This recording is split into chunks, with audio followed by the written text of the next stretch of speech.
भगवद्गीता प्रथमाध्याय श्लोक 1 धृतराष्ट्र उवाच धर्मक्षेत्रे कुरुक्षेत्रे समवेत युयुत्सव ममक पांडवाश्चैव किमा कुर्वत संजय। धृतराष्ट्र बोलेन, हे संजय, धर्मक्षेत्रे कुरुक्षेत्रे যুদ্ধের জন্য সমবেত আমার এবং পাণ্ডুর পুত্রারা কি করলো? श्लोक 2 Sanjaya uvacha दृष्ट्वा तु पाण्डवानीकं व्यूढं दुर्योधनस्ताद आश्चर्यमुपसंगम्य राजा वचनम अब्रवीत। সঞ্জয় বললেন, হে রাজা, তখন দুর্যোধন পাণ্ডবদের সুন্দরভাবে সাজানো সৈন্যবাহিনী দেখে তার গুরু দ্রোণাচার্যের কাছে গিয়ে কথা বলল। श्लोक 3 पाश्यैतं पाण्डुपुत्राणाम् आचार्य महातिं चामुं व्यूदं द्रुपादपुत्रेण तव शिष्येन दिमाता। हे आचार्य, পাণ্ডুর পুত্রদের এই মহাশক্তিশালী সৈন্যবাহিনী দেখুন, যা আপনার বুদ্ধিমান শিষ্য দ্রুপদের পুত্র ধৃষ্টদ্যুম্না দ্বারা সুশৃঙ্খলভাবে সাজানো হয়েছে। श्लोक 4 अत्र शूरा महेश्वासा भीमर्जुना समयुधि युयुधानो विरातश्च द्रुपादश्च महारथा। এই সৈন্য দলে ভীম এবং অর্জুনের সমতুল্য বীর এবং মহাবলশালী ধনুর্ধর রয়েছে, যেমন युयुधन, सत्यकी, विरत এবং মহারথী দ্রুপাদ। श्लोक 5 दृष्टकेतुश्च कितानः काशिरायश्च वैर्यावान पुरुजित कुन्तिभोजश्च शैब्याश्च नरपुङ्गवा। সেখানে দৃষ্টাকেতু, চেকিতান, কাশিরাজ, পুরুজিত, কুন্তিভোজ ও সাইবিয়ার মতো অত্যন্ত বীর বলবান যোদ্ধারাও রয়েছেন। শ্লোক 6 युधमन्यु च विक्रांत उत्तमौज च वीर्यवान सौभद्रो द्रौपदेय च सार्वा एवं महारथा। अत्यंत बलवान युधमन्यु, प्रबल पराक्रमशाली उत्तमौजा, सुभद्रार पुत्र এবং দ্রৌপদীর পুত্রগণ, এইসব যোদ্ধারা সকলে মহারথী। শ্লোক 7 अस्माकं तु विशिष्टयेतन्निबोध द्विजोत्तमनायकमाम सैन्यास्य समज्ञार्थं तन्ब्रवामिते। হে শ্রেষ্ঠ ব্রাহ্মণ দ্রোণাচার্য, আমাদের পক্ষের বিশিষ্ট যোদ্ধাদের সম্পর্কে জেনে নিন। আমার সৈন্যবাহিনীর প্রধান যোদ্ধাদের কথা আপনার উদ্দেশ্যে আমি এখন বলছি।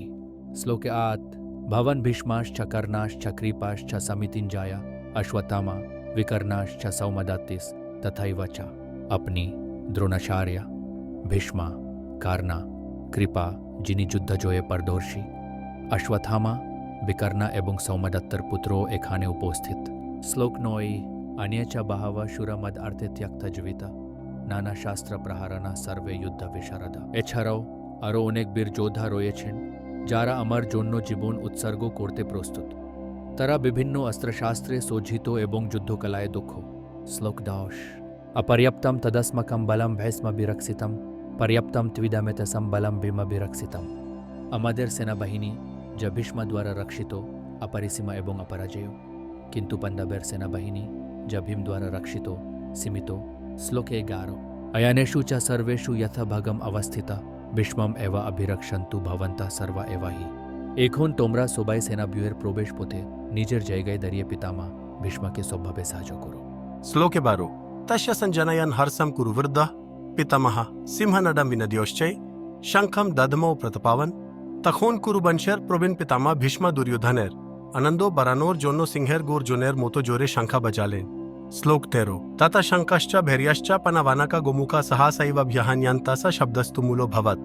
তারপর শঙ্খ, ভেরি, পনাব, ঢাক এবং সিংহা একসাথে বাজল, যার ফলে এক তুমুল শব্দ সৃষ্টি হল।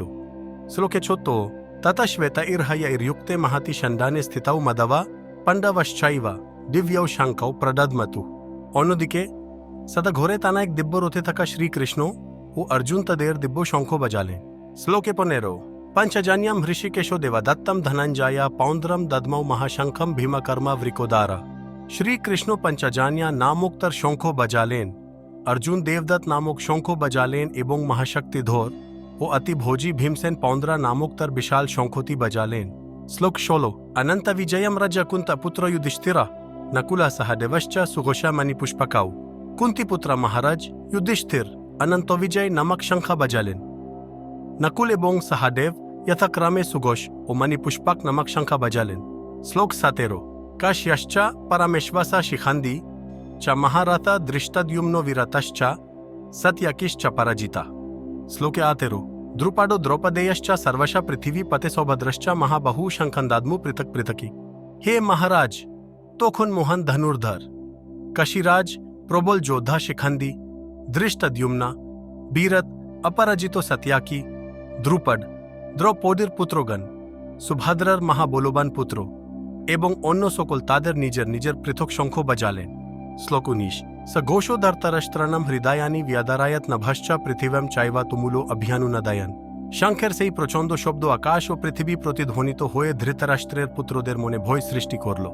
শ্লোক 20 अथ व्यवस्थितं दृष्ट्वा धृतराष्ट्रं कपिध्वज प्रवृत्ते शस्त्र संपाते धनुरुद्याम्या पंदाव हृषकेशम तदा वाक्यम इदमह महीपते। सही समय पंदुपुत्रो अर्जुन हनुमान चिह्नितो पोतका थका रोथे बोशे धानुक हते निये তীর ছোড়ার জন্য প্রস্তুত হলে। হে মহারাজ, ধৃতরাষ্ট্রর পুত্রদের যুদ্ধের জন্য সাজানো দেখে অর্জুন তখন শ্রীকৃষ্ণকে এই কথাগুলি বললেন। श्लोक 21 अर्जुन उवाच सेनयोरुभयोर्मध्ये रथं स्थापयाम्यच्युतयवादितं निरीक्ष्य हम युद्धुकमन अवस्थितं कैर्मया सह योद्धव्यमस्मिन् रणसमुद्यमे। अर्जुन बोलिलेन, हे अच्युत, তুমি আমার রথ দুই পক্ষের সৈন্যদের মাঝে নিয়ে চলো, যাতে আমি দেখতে পারি কারা যুদ্ধ করতে এসেছে এবং আমাকে কার সাথে লড়তে হবে। শ্লোক 23 युद्धशमनं अवेक्ष्य हम यायतेऽत्र समागत धृतराष्ट्रस्य दुर्बुद्धेर युद्धे प्रिया चिकीर्षवा। ধৃতরাষ্ট্রের দুর্বুদ্ধি সম্পন্ন পুত্রকে খুশি করার জন্য যারা এখানে যুদ্ধ করতে এসেছে তাদের আমি দেখতে চাই। শ্লোক 24 সঞ্জয় উবাচ एवमुक्तो हृषकेशो गुराकेशन भारत सेनायोरुभयोर मध्ये स्थापयित्वा रथोत्तमम्। संजय बोलिले, हे भोरोद বংশধর, अर्जुनेर आदेश पे श्री कृष्ण সেই রাত্রি চালিয়ে দুই পক্ষের সৈন্যের মাঝখানে রাখলেন। श्लोक 25 भीष्म द्रोणा प्रमुखत सर्वेशं च महीक्षितम् उवच पर्थ पश्येतन समवेतन कुरुनीति। भीष्म द्रोणा ও অন্যান্য রাজার সামনে ভগবান ঋষিকেশ অর্জুনকে বললেন, হে পার্থ, এখানে সমবেত হওয়া সমস্ত কৌরবদের দেখো। श्लोक 26 तत्र पश्यत् स्थितं पार्थ पितरैन् अथ पितामहन् आचार्यन् मतुलन् भ्रातरन् पुत्रन् पौत्रन् सखींस्तथा श्वशुरन् सुहृदश् चैव सेनायोरुभयोरपि। তখন অর্জুন উভয় পক্ষের সেনাদলের মধ্যে পিতৃব্য, পিতামহ, আচার্য, মাতুল, ভ্রাতা, পুত্র, পৌত্র, শ্বশুর, মিত্র ও শুভাকাঙ্ক্ষীদের উপস্থিতি দেখতে পেলেন। শ্লোক 27 তান সমক্ষ্য স কৌন্তেয় সর্বান বন্ধূন অবস্থিতান কৃপয়া পরায়াবিষ্ট বিষিডান ইদম অব্রবৎ। যখন কুন্তিপুত্র অর্জুন যুদ্ধক্ষেত্রে সব বন্ধু ও আত্মীয় স্বজনকে দেখলেন তখন তিনি খুব দুঃখিত ও বিষণ্ণ হয়ে বললেন।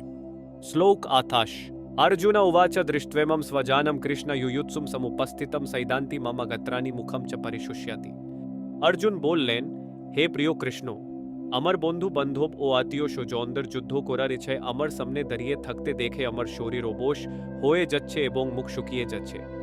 শ্লোক 29 वेपातुश्च शरीरे में रोमा हर्षश्च जयाते गन्धिवं श्रामसते हस्तत्वक चाइवा पारिदायाते। আমার পুরো শরীর কম্পিত ও শিহরিত হচ্ছে, গন্ধে ভাত থেকে পড়ে যাচ্ছে আর তোক যেন জ্বলে যাচ্ছে। শ্লোক 30 न च शक्नोमि अवस्थातुं भ्रामत्वचा मे मना निमित्तानि च पश्यामि विपारतानि केशवा। হে কেশব, আমি আর স্থির থাকতে পারছি না, আমার মন খুবই অস্থির হয়ে গেছে। হে কেশী দানব হন্তা শ্রীকৃষ্ণ, আমি শুধু অমঙ্গলজনক লক্ষণগুলো দেখতে পাচ্ছি। শ্লোক 31 न च श्रेयो अनुपश्यामि हत्वा स्वजन महावे न कंक्षे विजयम कृष्ण न च राज्यम सुखानी च। হে কৃষ্ণ, যুদ্ধে আত্মীয় স্বজনদের নিধন করা ঠিক বলে মনে হচ্ছে না, আমি যুদ্ধে জয়, রাজ্য বা সুখভোগ কিছুই চাই না। শ্লোক 32 किं नो राजेन गोविंद किं भोगायर जीवितेन वा यशमार्थे कंक्षितम नो राज्यम भोगा सुखानी चा। হে গোবিন্দ, আমাদের রাজ্য কি প্রয়োজন আর সুখভোগ বা জীবন ধারণ এই বা কি প্রয়োজন? যখন দেখছি যাদের জন্য রাজ্য ও ভোগ সুখের কামনা তারা সকলেই এই রণক্ষেত্রে আজ উপস্থিত। শ্লোক 33 তৈমে वस्थिता युद्धे प्राणंस त्यक्त्वा धनानि च आचार्या पितार पुत्रस तथैव च पितामह। श्लोक 34 मतुलश्वशुर पौत्र शाला संबंधिनस्तथा एतन्न हन्तुमिच्छामि घ्नातोऽपि मधुसूदना। श्लोक 35 अपि त्रैलोक्य राज्यस्य हेतु किं नु मही कृति निहत्य धृतराष्ट्रन्न कप्रीतिश्च जनार्दन। हे मधुसूदन, যখন আচার্য, পিতৃব্য, পুত্র, পিতামহ, মাতুল, শ্বশুর, পৌত্র, শ্যালক ও অন্যান্য আত্মীয় স্বজন সবাই আমার সামনে যুদ্ধ করতে এসেছে, তাও প্রাণ সম্পদের আশা ত্যাগ করে তখন তাদের হত্যা করতে আমি কিভাবে প্রস্তুত হতে পারি? যদি তারা আমাকে বোধ করে তবুও আমি তাদের হত্যা করতে চাই না। হে জনার্দন, এ জগতের তো দূরের কথা, ত্রিভুবনের বিনিময়েও আমি এই যুদ্ধ করতে চাই না। ধৃতরাষ্ট্রের পুত্রদের নিধন করে কিভাবে আমরা তৃপ্তি পেতে পারি? শ্লোক 36 पापम एव आश्रय तस्मान् हत्वा एतान् आततायिनः तस्मान् नार्हा वयम हन्तुम धार्तराष्ट्रान् सबंधवन स्वजनम हि कथम हत्वा सुखिना श्याम माधवा এভাবে এত তাইদের হতিয়া করলে মহাপাপ হবে তাই বন্ধু বান্ধব সহ ধৃতরাষ্ট্রের পুত্রদের হতিয়া করা আমাদের উচিত নয় হে মাধব লক্ষ্মীপতি শ্রীকৃষ্ণ আমরা কি ভাবে এতে সুখী হতে পারি শ্লোক 37 यदि अपि एतेन पश्यन्ति लोभा उपाहता चेतासा कुलक्षया कृतं दोषं मित्राद्रोहे च पातकम् श्लोक 38 कथं न ज्ञेयम् अस्माभिः पापड अस्मान् निवर्तितुं कुलक्षया कृतं दोषं प्रपश्यद्भिर्जनार्दन हे जनार्दन এরা রজোর লোভে অন্ধ হয়ে কুলের বিনাশ ও শত্রুতার পাপ বুঝতে পারছে না কিন্তু আমরা কুলক্ষয়ের দোষ জেনেও কেন এমন পাপের কাজে লিপ্ত হব শ্লোক 39 কুলক্ষয়ে প্রণশ্যন্তি কুলধর্মা সনাতনা ধর্মে নষ্টে কুলম কৃৎস্নম অধর্ম অভিভবতি উতা যদি কুলক্ষয় হয় তবে সনাতন কুল ধর্ম বিনষ্ট হয় আর এতে পুরো বংশ অধর্মে নিমজ্জিত হয় শ্লোক 40 अधर्म विभवत कृष्णो प्रदुष्यन्ति कुलस्त्रिया स्त्रीषु दुष्टासु वर्ष्णया जयाते वर्ण संकरा हे कृष्णो যখন কুল আধার্মে নিমজ্জিত হয় তখন কুল বধুরা ব্যভিচারের পথে এগিয়ে যায় হে বর্ষ্ণেয় যখন কুলের নারীরা অসৎ হয়ে পড়ে তখন অবঞ্চিত প্রজাতির জন্ম হয় শ্লোক 41 संकरो नरकयैव कुलज्ञानम कुलाश्य च पतान्ति पितारो हि एषम लुप्त पिंडोदक क्रिया যদি বর্ণ সংকর বৃদ্ধি পায় তবে কুল এবং কুলঘাতকরা নরকে যায় সেই কুলে পিণ্ডদান ও তর্পণের প্রথা বিলুপ্ত হলে তাদের পূর্বপুরুষরাও নরকে পতিত হয় শ্লোক 42 दोषय रहते कुलज्ञानम वर्ण संकर करकै उत्सद्यन्ते जति धर्म कुलधर्मश्च शश्वत যারা বংশের মান মর্যাদা নষ্ট করে এবং অযাচিত সন্তান জন্ম দেয় তাদের দোষের কারণে জাতির উন্নয়ন কার্যক্রম এবং বংশের মঙ্গল নষ্ট হয় শ্লোক 43 उत्सन्न कुलधर्मनम मनुष्यनम जनार्दन नारके नियतम वासो भवतीत्यनुशुश्रुमा হে জনার্দন আমি পরম্পরা ক্রমে শুনেছি যে যাদের কুল ধর্ম নষ্ট হয়েছে তাদের সবসময় নরকে থাকতে হয় শ্লোক 44 अहो बता महत् पपम कर्तुम व्यवसिता वयम यत राज्य सुख लोभेन हन्तुम स्वजनम उद्याता हाय কি আশ্চর্যের বিষয় যে রাজ্য আর সুখের লোভে আমরা নিজের সুজনদের হত্যার মতো মহাপাপ করতে চাইছি শ্লোক 45 यदि मां प्रतीकारम अशस्त्रम शस्त्रपानाय दार्थराष्ट्रारणे हन्युस्थन्मे क्षमतरम भवेत् যদি আমি প্রতিরোধহীন ও নিরাস্ত্র অবস্থায় থাকি আর ধৃতরাষ্ট্র ও অস্ত্রধারী পুত্রেরা আমাকে যুদ্ধে বোধ করে তবে সে তাই আমার জন্য বেশি মঙ্গলজনক হবে श्लोक 46 संजाय उवाच एवं उक्त्वा अर्जुन संख्ये रथोपस्थ उपाविशत विसृज्य सशरम चापम शोक संविघ्ना मानसा संजय बोलेन जुदर मैदाने एक কথা बोले अर्जुन तर धनुक बाण त्यक कोरे शोके भरक्रांतो मोने रोथर पोरे बोशे पोरले प्रथम अध्याय समाप्त